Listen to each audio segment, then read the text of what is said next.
দমন করো, একটাই দাবি সুষ্ঠু একটা নির্বাচন, দ্রব্যমূল্য নিয়ন্ত্রণ করো। এছাড়া কোনো দাবি করো না, তোমাদেরকে এই দাবি করার কোনো অনুমতি এখনো কেউ দেয় নাই। তোমরা যেমন চাই তাই চাইতে পারো না। সরকারকে খুঁজে বার করবো, সরকার আমাদেরকে মূল্যায়ন করতে বাধ্য থাকিতে হবে। বাংলার মাটিতে 80 টাকা আপনার কোনোদিনই আমলি সরকার ভালো ছিল না। আমলি সরকার জনগণকে মূল্যায়ন করে নাই। তারা খালি ব্যবসা নিয়ে ব্যস্ত থাকছে, টাকা পাচার নিয়ে ব্যস্ত থাকছে, টাকা চুরি করার ব্যবসা করছে। এরা জনগণকে বোকা বানিয়ে পদ্মা সেতু নানান ধরনের নির্মাণ নিয়ে হাতে নিয়ে টাকা খালি বিদেশে পাচার করছে। জনগণ কি খাচ্ছে, জনগণের কি চাহিদা তারা কোনোদিন দেখে নাই। এদেশের মানুষ ভোট দিতে পারে নাই বলে সেই নির্যাতন হয়েছে। আমরা মূল্যায়ন করবো ভোটের, সেটা আমরা ভোট দিতে পারি যদি, তাহলে আমরা সঠিক সরকারকে খুঁজে বার করবো। সরকার আমাদেরকে মূল্যায়ন করতে বাধ্য থাকিতে হবে। বাংলার মাটিতে 80 টাকা আপনার ফ্যামিলি কিভাবে চলছে? আমার ফ্যামিলি বুঝেন না, 3টা ছেলে সন্তান বিক্রি করে দেওয়ার মতন অবস্থান হয়ে গেছে। কি করব আমি? তাদের ভবিষ্যৎ কি হবে? তাদেরকে ভবিষ্যৎ যদি না ঠিক করে আমি বাবা হয়ে কি লাভ? আমার বাবা হওয়ার তো আমি কি একটা বাবা হয়ে যদি কাল আমার সন্তানদেরকে লেখাপড়া না করতে পারি, হালকা পাতলা মেট্রিক পর্যন্ত লেখাপড়া না করতে পারি, এই বাবা হওয়ার যোগ্যতা আমি নাই। কারণ এই দেশে সবকিছু দাম আগুনের মতন হয়ে গেছে। আমি যদি কালে রাস্তার নামি, এই দেশে ঢাকা শহরে রিক্সাওয়ালাকে কাউকে নামতে দিব না। শুধু একটাই দাবি, ভোট সুস্থ একটা নির্বাচন নিয়ে দেশ করা।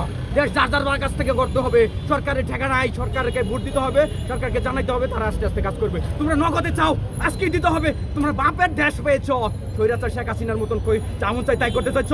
তোমরা রাস্তা আটকাই দাও, রাস্তার মধ্যে ট্রেনের যাত্রীদেরকে ঢেল দিয়ে মাথা ফাটিয়ে ফেলো। এত সাহস তোমরা কোথায় পেয়েছো বাংলাদেশে? বাংলাদেশ যার অবস্থার দিকে ধরে রাখো। কখনো সময় আছে এরকম ভাবে একটা রাষ্ট্র চালাইলে বিদেশি হস্তক্ষেপ করে এদেশটাকে ধ্বংস করে ফেলবে, এদেশের শিক্ষা সমাজকে ধ্বংস করে ফেলবে। তাই এখনো সময় আছে। বাংলাদেশে যারা বাইরে আন্দোলন করতেছ, তোমাদের হাতে পায়ে ধরে করি, আন্দোলন দমন করো। একটাই দাবি সুষ্ঠু একটা নির্বাচন, দ্রব্যমূল্য নিয়ন্ত্রণ করো। এছাড়া কোনো দাবি করো না, তোমাদেরকে এই দাবি করার কোনো অনুমতি এখনো কেউ দেয় নাই। তোমরা যেমন চাই তাই চাইতে পারো না। তোমাদের ফ্যামিলির জন্য তুমি যেমন চাই তাই করো। 30 লক্ষ 40 লক্ষ লোকের জ্যাকার মেশিন এনেছে, নিটিং ম্যানুয়াল বন্ধ হয়ে গেছিল, তারা কোনো সময় আন্দোলন নামতে পারে নাই। আমলি সরকার স্বৈরাচারের পদক্ষেপে এরকম শক্তিশালী ছিল যে কথা বললে গুলি করবে, তাদেরকে আমরা সেই কথা বলতে পারি না। জ্যাকার মানুষ যারা নিটিং ম্যানুয়াল হয়ে গেল, ম্যানুয়াল থেকে জ্যাকার আসলো দেশে, তখন ম্যানুয়ালের জ্যাকারগুলো বেকার হয়ে গেল। যারা এই ঢাকা শহরে অনেকে সিকিউরিটি চাকরি করতেছে, ওদেরকে বাসার কাজ করতেছে, নানান ধরনের কাজ করে তাদের সংসার চালাতেছে, তারা তো কোনোদিন আন্দোলন করে নাই। বাংলাদেশে 30-40 লক্ষ লোক বেকার হয়ে গেছিল জ্যাকার আসার পরে। আপনারা হয়তো জানেন সুইটার কারখানায় জ্যাকার আগে ছিল না, ম্যানুয়াল ছিল, প্রসেস মারার মেশিন ছিল, সেটা বন্ধ করে এই সরকার অটো মেশিন এনেছে চায়না জাপান থেকে। তাতে আমরা কি বেকার হয়ে যাই নাই? দেশের মানুষ কি বেকার হয়ে যায় নাই? আপনি কি মনে করেন নির্বাচন দিলে বিএনপি ক্ষমতা আসবে? সেটা সবারই কম বেশ জানা, কিন্তু বিএনপি ক্ষমতা আসার পর দেশ সুন্দরভাবে সুষ্ঠুভাবে চলবে এবং দ্রব্যমূল্যের দাম কমবে কিনা আপনি কি মনে করেন? আমরা ভোটে দিয়ে যে সরকারটা গঠন করবো, সেই সরকারটা থাকবে আমাদের, সে আমাদের জন্যই কাজ করবে, আমাদের চাহিদার জন্যই কাজ করবে। সে তাকে যদি আমরা ভোট দিয়ে সরকার গঠন করে সারা দেশের রিক্সাওয়ালা যদি এক হয়ে কয় আমরা ঢাকা শহরের রিক্সা মেন রোডে চালাবো না, আমরা সাইডে চালাবো, সেই সরকার অবশ্যই মানবে, কারণ আমরা ভোট দিয়েছি তাকে। আমরা যদি ভোটই না দেই, তাহলে আমরা যদি তাকে মূল্যায়ন না করি, ডক্টর ইউনূস স্যারের মতন ভদ্রলোক আছে বলে আজকে রিক্সাওয়ালারা ছাত্ররা যেমন চাই তাই করতেছে। অন্য কোনো ব্যক্তি আছে বাংলাদেশের দেশ চালাবে মধ্যে? এই অবস্থায় আমার দেখান। ডক্টর ইউনূস স্যার একজন ভদ্রলোক, তাতে শান্তিতে নোবেল বিজয় পেয়েছে, তারা বিশ্ব তাকে চিনে, আমাদের বাংলাদেশ তাকে মূল্যায়ন করে না। এটা রিক্সাওয়ালা পর্যন্ত মূল্যায়ন করে না। তাকে আমাদের সুযোগ দেওয়া হবে, তাদেরকে সুযোগ দিতে হবে সুস্থ একটা নির্বাচন। আওয়ামী লীগের নির্বাচন আসা নিয়ে গুঞ্জন চলতেছে, এটা নিয়ে আপনার মতামত কি? আওয়ামী লীগ ভাবতেছে কি, ওরা প্রথমে ভোট দিয়েছে কিছুদিন আগে টাম্পেরে, এরকম কিছু ভাবতেছে। আমরা এখন আওয়ামী লীগের সরকারের সাথে আছি।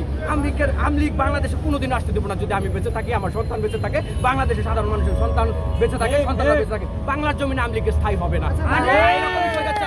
এরকম বিষয়টা এরকমই পদক্ষেপ নিতে পারে। ওরা মানুষকে মানুষ মনে করে না, ওরা ফেরাউনের জাতকে বাংলাদেশে জায়গা দেওয়া হবে না। ইন্ডিয়া আছে, ভালো থাকে, যেমন চাই তাই করুক, বাংলাদেশে কোনো হস্তক্ষেপ চলবে না। যদি বাংলাদেশে কোনো একটা আওয়ামী লীগ নির্বাচন আসতে পারে, আমি গলা কেটে ফালিয়ে দেবো ডাইরেক্ট। জুলাই বিপ্লবের পর থেকে এখন পর্যন্ত যারা আন্দোলন করছে রাজপথে বা এখন এই যে দেখছেন অটো রিক্সা চালকরা যে আন্দোলন করছে, বলছে তারা আওয়ামী লীগ গ্রুপে ফিরে আসতে বা নানা আন্দোলন যারাই করছে আমাদের দেশে সবচেয়ে বড় হলো আমরা ব্যর্থ বাঙালি। আমরা 500 টাকার বিনিময়ে অনেক কিছু করতে পারি। আমাদেরকে যদি কোনো তৃতীয় ব্যক্তি কয় যে তোমরা আজকে রাজপথ ঘেরাও করো, আমরা তোমাদেরকে খিচুড়ি খাওয়াবো, পানি খাওয়াবো, 500 করে টাকা দেবো, তাহলে আমরা নেমে পড়ি। আমরা বোকার সাগরে বাস করি। এরকম আওয়ামী লীগ এখনো বাংলাদেশে আছে, আন্দোলনের মজুদাতা। এদেরকে চিহ্নিত করে কুপায়ে মেরা ফেলাও, দৌড়া কুপায়ে মেরা ফেলাও। ওদের কারণে এই দেশের অবস্থা এরকম। আপনার কাছে প্রশ্ন রেখেছি যে যারা এখন আন্দোলন করছে, অনেকে বলছে যে তারা আওয়ামী লীগ গ্রুপে ফিরে আসতে, যেমন এই রিক্সা চালকরা, যারা অটো রিক্সা চালক, তাদেরকে অনেকে আওয়ামী লীগের লোকজন হিসাবে আখ্যায়িত করছে। এই বিষয়ে আপনি কি বলছেন? আমি এরকম ভাবে বলতে চাচ্ছি যে আমাদের 500 টাকার বিনিময়ে অনেক কিছু করা যায়। এদেরকে অবশ্যই মজুদ আওয়ামী লীগ দিচ্ছে।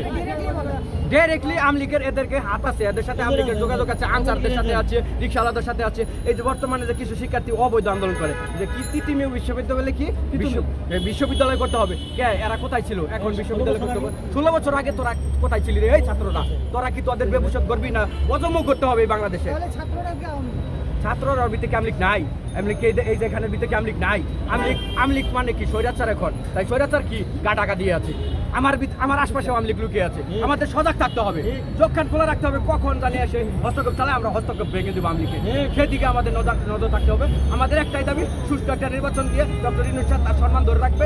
সে নোবেল বিজয়ী মানুষ, শান্তিপ্রিয় মানুষ, তাদেরকে বাংলাদেশের জনগণ সেলুট দিবে সুষ্ঠু একটা নির্বাচন। কি মনে করেন ডক্টর ইউনূস এটা কি সাফল্য সে করতে পারবে কিনা সুষ্ঠু এবং অবশ্যই ডক্টর ইউনূসকে আমাদের সময় দিতে হবে, বাংলাদেশের সবার সময় দিতে হবে, তাদের আমরা ধৈর্য ধরতে হবে। আমরা যা মন চাই তাই করে রাজপথে কাপড় নিয়ে আসতেছি, লাঠি ছোটা নিয়ে আসতেছি, এটা করা যাবে না এই মুহূর্তে।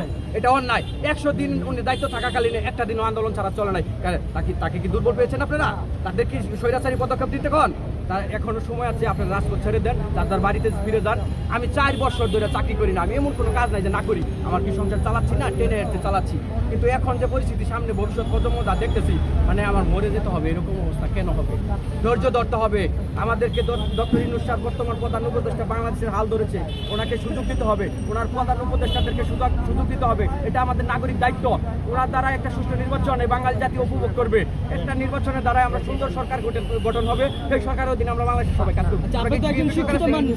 আমি শিক্ষিত না ভাই, আমি গাধা মানুষ একদম। না, আপনাকে দেখে শিক্ষিত মনে হচ্ছে। রিক্সা কেন চালাচ্ছেন মূলত? আমি রিক্সা চালাচ্ছি না ভাই, আমি গার্মেন্টস শ্রমিক। ঠিক আছে, আমি এই আন্দোলনে আমি খুব ক্ষতিগ্রস্ত। ইচ্ছা করলে সবাই নেমে পড়ে। এই যে গার্মেন্টস শ্রমিক ফোন চাইলে এই বেতন বোনাস, আগে বেতন আটকা পড়ে নাই, আগেও বেতন আটকা পড়ছে, কেউ কথা বলে নাই। এই বাংলাদেশের সমস্যা, দেশ থাকলে সমস্যা থাকবে, সেই সমস্যাগুলো এইভাবে আর সমাধান হয় এটা আমি কোনো কল্পনা করতে পারি। 16 বছর কি সমস্যা ছিল? অবশ্যই ছিল, কিন্তু নীরবে সহ্য করছে, পিছনে হাত দিয়ে মাথা নিচু করে থাকছে। আরে আমার বাঘের মতন গর্জন দেয়, কোথায় পায় এই সাহস? কে দেয় সাহস? জামাতের রাজনীতি নিয়ে কি বলতে চাচ্ছেন? আমি জামাতের রাজনীতি সমর্থন করি, সকল রাজনীতি দলকে সমর্থন করি, শুধু আওয়ামী লীগ বাদ দিয়ে। কারণ ওনাদের প্রয়োজনে রাজনীতি করে। রাজনীতি কেউ দেশ সেবা করে এরকমটা করলে ভুল হবে। নিজেদের সেবার কাজেও বেশিরভাগটা নিয়োজিত থাকে। জামাত বলেন, অন্যান্য দল করেন।